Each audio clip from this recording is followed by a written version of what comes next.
But loading and firing these weapons is a little complicated, but you have to always bear in mind when you see us loading and firing, this was state of the art in the 1860s.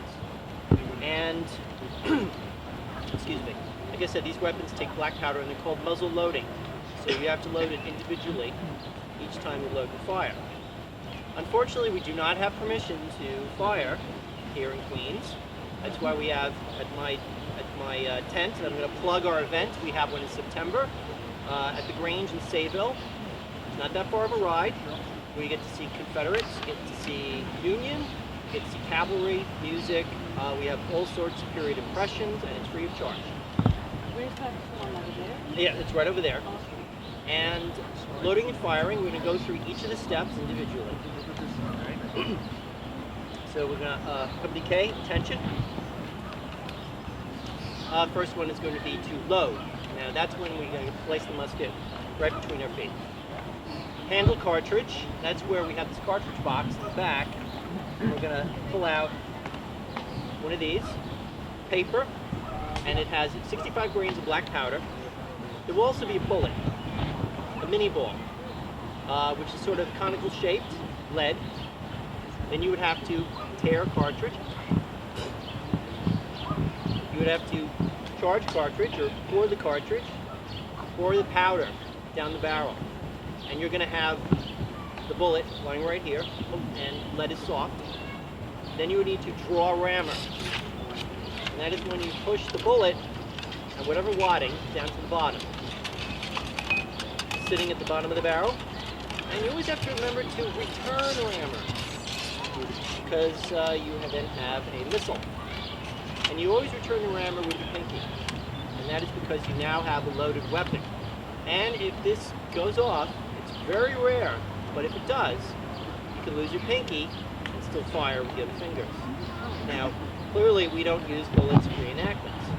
So, but you still get a flame. Black powder creates quite a flame. And it can give you a third-degree burn, hands and face. We always train everyone. Always pretend this is a loaded weapon. Just keep it away from your hands and face. Once it's all down at the bottom of the barrel, the next command is going to be Company K Prime. Now what they're doing is they're bringing their muskets up above their cap pouch, and they bring the hammer to a half-cock position. It's the safety, it won't go off.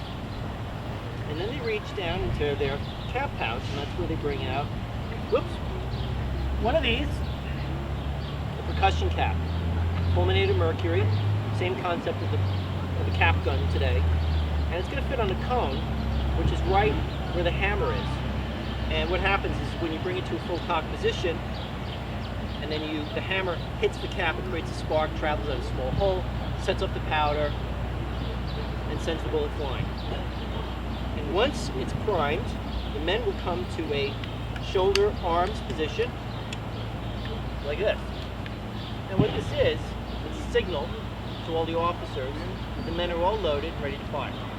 Now, this is just a small contingent of about 6 or 7 guys. Now, even if you go to a reenactment, you'll see hundreds of thousands of men. And you will also have 2 ranks. This is just 1 rank in the front. You'd also have a rear rank.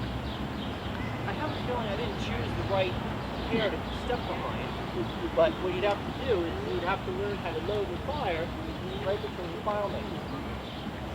That's why we're arranged in height order, so you can get the... Yep. And so rear rank, front rank, all ready to go.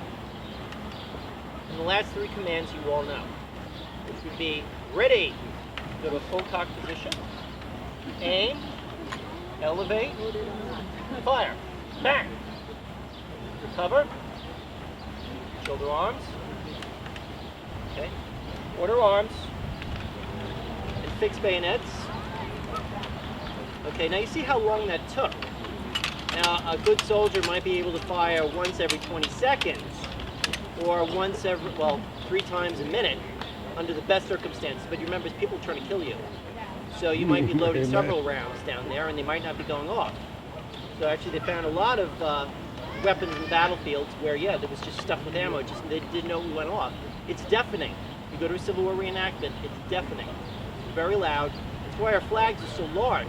It's not just for decoration. That's so that we have a visual, so we can see where all the men are. Now these bayonets had already been used for centuries on weapons, but as I explained, the range on these became so great, you just didn't have the same intimacy, shall we say, on the battlefield as you did, say, in the Revolutionary War or even Napoleonic Wars. So this became a tool. Digging, rotisserie, nightlight, just put a candle in it. Yep. So the men were very ingenious with everything. And this is all dull, you know. It's only the point, which is sharp, but it creates a very ghastly wound, triangular, in profile. Makes it almost impossible to suture. In fact, these were banned by the Geneva Convention around World War I as being too cruel. Because we also remember that then, Civil War medicine didn't understand germ theory. So everything they used was not sterile. So you use non-sterile sutures in a gaping wound, more often than not leads to infection. Now, bayonets were used in some places. How many of you have been to Gettysburg? Anybody? Okay, a few people. Now, if anybody's seen the movie.